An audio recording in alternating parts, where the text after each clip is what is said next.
Salut à toi. Peut-être que tu as cliqué sur cette vidéo parce que tu es en train de passer par une terrible épreuve. La vie est semée d'embûches, d'épreuves en tout genre et de circonstances qui nous surprennent et dont personne ne nous avait prévenus. En vivant la terrible épreuve que tu es en train de vivre, tu as peut-être l'impression d'être seul au monde. Pourquoi moi et pas un autre? Tu as peut-être cette impression que tout le malheur du monde repose sur tes épaules. Peut-être que tu es tombée enceinte, c'est que tu ne l'as pas voulu, en tout cas surtout pas maintenant. Et à l'inverse, peut-être que tu attends, tu espères avoir un enfant, mais que tu n'y arrives pas et que ça te plonge dans le désespoir. Peut-être que tu as subi du harcèlement moral ou physique ou du harcèlement sur les réseaux sociaux et peut-être que ces mots-là t'ont blessé, t'ont fait extrêmement mal. Peut-être que tu n'en peux plus de ces embrouilles à la maison entre ton père et ta mère et que secrètement, intimement, au fond de toi, tu espères qu'un jour, ils vont peut-être recommencer à s'aimer. Peut-être que tu n'as jamais eu ces deux mots qui disent « je t'aime » de la part de ton papa ou de ta maman.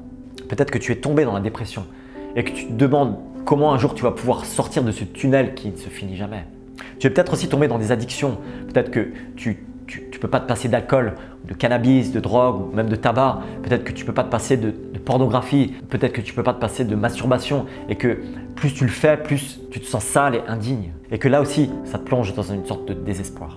Peut-être que tu as perdu un proche, un ami ou quelqu'un de ta famille. Quelqu'un que tu ne t'attendais pas du tout à ne plus revoir maintenant. Peut-être que tu sors d'une rupture sentimentale et que là aussi tu ne t'attendais pas que cette relation brisée te mette dans un état pareil. Peut-être aussi que tu es éprouvé dans ta santé par une maladie et que cela te donne un sentiment de crainte ou d'impuissance ou d'insécurité. C'est aussi possible que tu passes par une épreuve que je n'ai pas citée, que je n'imaginerais même pas. Et ce qui renforce encore ce sentiment de solitude. Peut-être que tu as essayé de sortir dans l'épreuve dans laquelle tu es, que tu as écouté les conseils, que tu as consulté un médecin et que tu prends même un traitement. Mais que tu as toujours l'impression d'être dans ce tunnel qui ne finit jamais. Je t'encourage à parler, à exprimer tes souffrances à tes proches et à tes amis. C'est une première étape souvent fondamentale. Et parfois, la consultation d'un professionnel de santé est indispensable. Malgré tout, j'aimerais dans cette vidéo te proposer une solution que le monde ne pourra jamais t'offrir. Ni même la médecine, ni même les guérisseurs ou ni même les médiums.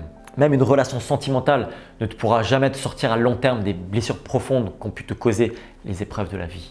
Laissez-moi à nouveau vous raconter l'histoire de celui qui a vécu les injustices et les épreuves les plus terribles. Et laissez-moi vous raconter comment lui peut nous aider à sortir du tunnel. Il s'agit de l'histoire de Jésus. Alors avant de fermer l'onglet de cette vidéo, je t'en prie, écoute l'histoire jusqu'à la fin. Parce qu'à la fin de l'histoire, je vais te partager la solution que lui nous propose et ça a changé ma vie. Si je te raconte son histoire, c'est parce que sa vie, ce qu'il a dit et ce qu'il a fait, ça a aidé des millions de personnes à traverser des épreuves vraiment terribles. En te partageant son histoire, je ne souhaite pas te bourrer le crâne de religion ou t'imposer ma foi, mais tu vois, ce que j'ai découvert de bon pour moi-même, je te le souhaite aussi et je le souhaite aussi à tous les autres. Alors que Jésus vient de passer 3 ans avec ses meilleurs potes et ses meilleurs amis qu'on appelle aussi les disciples. Il partage un dernier repas, un dernier super repas avec eux. Juste après, il les emmène dans un jardin. Et dans ce jardin-là, il commence à comprendre ce qu'il va vivre et à se préparer à aller jusqu'à la mort.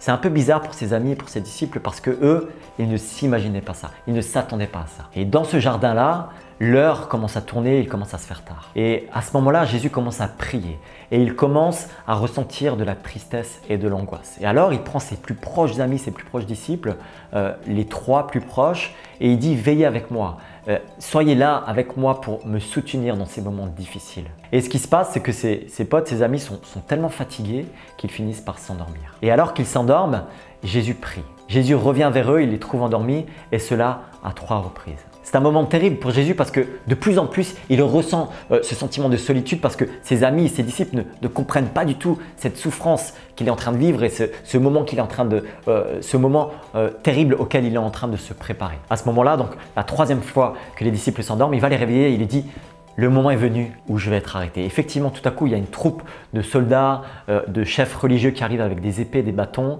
et il y a celui qu'on appelle Judas qui faisait lui aussi partie de ses disciples. Judas arrive et il l'embrasse. Et en fait, lorsqu'il l'a embrassé, c'était le signe qui montrait que c'était lui qu'il fallait arrêter. C'était vraiment malheureusement ce signe ultime de trahison. Et à ce moment-là, c'est très important, alors qu'il vient de passer 3 ans avec ses amis. C'est pas juste passer 3 ans où de temps en temps on se voit les week-ends, on est meilleurs potes, on va en soirée, on sort et tout. Il a vécu 3 ans avec ses amis. Là, parfois, il dormait chez un, parfois, il dormait chez l'autre. Pendant 3 ans, ils vivaient ensemble, ils mangeaient ensemble et ils vivaient l'aventure ensemble. Et à ce moment-là, tous ses amis l'abandonnent.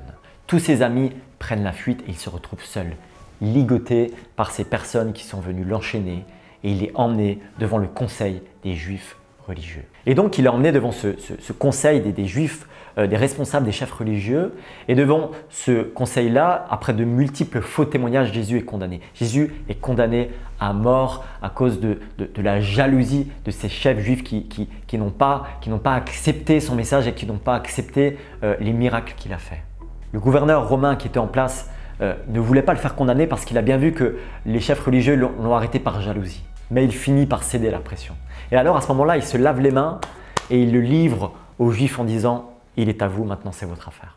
À ce moment-là, il est emmené par les Romains, les tortionnaires, il est mis à nu, il est fouetté et il est emmené pour être crucifié. Après tout cela, on donne à Jésus la croix qu'il doit porter lui-même et il est emmené jusque le mont Golgotha où là, il est crucifié avec 2 brigands à ses côtés. Alors qu'il est porté par des clous à ses mains et des clous à ses pieds sur cette croix, les passants se moquent de lui. Certains arrivent et disent « Si tu es le Fils de Dieu, descends de cette croix et nous croirons en toi ». Et à ce moment-là, ce n'est pas les clous et la croix qui le tenaient attaché, c'était son amour. Parce que là aussi, il avait la puissance de descendre de cette croix et d'appeler une légion d'anges et de défoncer tout le monde. Ce qu'il faut savoir également, c'est que la crucifixion était vraiment la mise à mort la plus terrible. Elle était réservée aux parias, aux criminels, aux gens, aux vauriens. C'était une mise à mort terrible parce que ce n'était pas les clous qui faisaient le plus mal. Ce n'était pas le fait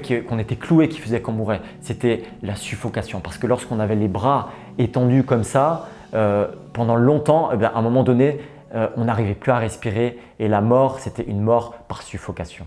Ce qui le tenait sur cette croix, ce n'était pas les clous, c'était son amour pour toi et pour moi. Depuis le début, dès qu'il était dans ce jardin, quand il s'est senti seul, triste, abandonné, incompris par ses amis, il savait qu'il devait aller jusqu'au bout, jusqu'à la mort de cette croix parce qu'il savait que c'était la seule façon de nous sauver et de nous prouver son amour incroyable. Et tu sais, ce qui est le plus fou dans cette histoire, c'est que Jésus a subi tout cela alors qu'il était parfait. Aucun de nous ne peut se vanter d'avoir été entièrement parfait. Mais lui, c'est pour ça que j'ai dit qu'il a subi les injustices les plus terribles, c'est qu'il n'avait rien fait. C'était le seul homme sur la terre à n'avoir eu aucune mauvaise pensée. Aucune, il était entièrement parfait. Et il a subi ce châtiment par amour pour nous sauver de toutes nos fautes et de tout notre malheur. Il a vécu la vie que nous aurions dû vivre et il a subi le châtiment que nous aurions dû subir. Il y a un verset dans la Bible qui dit que puisqu'il a souffert lui-même lorsqu'il a été tenté, il peut venir en aide à ceux qui sont tentés. Parfois, nous pouvons ressentir cette impression d'être seul, d'être démuni, d'être abandonné par ses meilleurs amis. Cette impression d'avoir aucun véritable ami qui peut nous aider. Eh bien, Jésus a vécu cela et il comprend cela. Il a été abandonné par ses meilleurs amis et il a été jusqu'à la croix par amour pour nous. L'histoire ne s'arrête pas là, heureusement. Jésus a vaincu la mort, il est ressuscité. 3 jours après, il est revenu à la vie et sa résurrection souligne le fait qu'il a vaincu la mort, le péché et le mal. Et aujourd'hui, Jésus dit à tous ceux qui sont fatigués, tous ceux qui ont l'impression de porter un lourd fardeau, tous ceux qui sont déprimés, tous ceux qui trouvent que la vie ne vaut pas le coup d'être vécue. Il dit ceci, écoute bien, dans ce verset, c'est Jésus lui-même qui parle. Venez à moi, vous tous qui êtes fatigués et courbés sous un lourd fardeau et je vous donnerai du repos. Acceptez mes exigences et laissez-vous instruire par moi car je suis doux et humble de cœur. Et vous trouverez le repos pour votre âme. Alors oui, peut-être que la religion n'est pas très à la mode, mais dans cette vidéo, on veut te parler de quelqu'un de réel, qui nous comprend et qui peut écouter nos craintes, qui peut écouter toutes nos épreuves et qui peut comprendre nos fardeaux, nos difficultés et ressentir même ce que l'on ressent. Un jour, j'étais dans la détresse, j'ai crié à Dieu et il m'a répondu. C'est pour cela qu'on veut te partager cela. Et aujourd'hui, lorsque je prie, lorsque je chante, lorsque je parle à Dieu, je fais partie de ces dizaines de millions de personnes qui ont trouvé en Jésus un amour incroyable. C'est lui qui nous donne une paix incomparable. Nos parents peuvent échouer, nos amis peuvent nous faire du mal, mais rien ne pourra nous séparer de son amour parce qu'il l'a prouvé en mourant sur cette croix. La solution que Jésus propose, et je vais terminer cette vidéo par ça, c'est de prier simplement. C'est-à-dire de t'adresser à lui, d'épancher ton cœur en fait.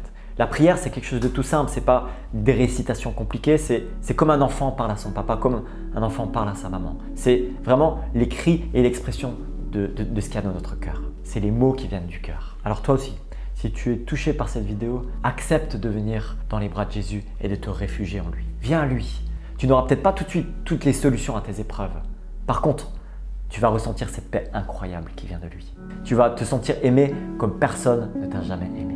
Voilà, on espère que cette vidéo a pu vous parler, a pu vous toucher, mais surtout on espère que le fait que Jésus a fait quelque chose d'incroyable à la croix pour vous a pu faire écho dans votre cœur. En tout cas, si c'est le cas, n'hésitez pas à nous écrire via nos comptes Instagram, notre compte Facebook, vous pouvez nous envoyer un message perso. On va prendre une joie pour vous répondre, pour vous aider si on peut le faire. On a envie de vous aider. Si vous avez envie de découvrir encore plus ce Jésus dont on parle dans la Bible, si vous voulez lire la Bible avec nous, en tout cas, vous n'êtes pas seul, on est là avec vous. Et n'hésitez pas aussi à commenter la vidéo, à vous abonner à la chaîne et on vous dit à très bientôt pour une nouvelle vidéo.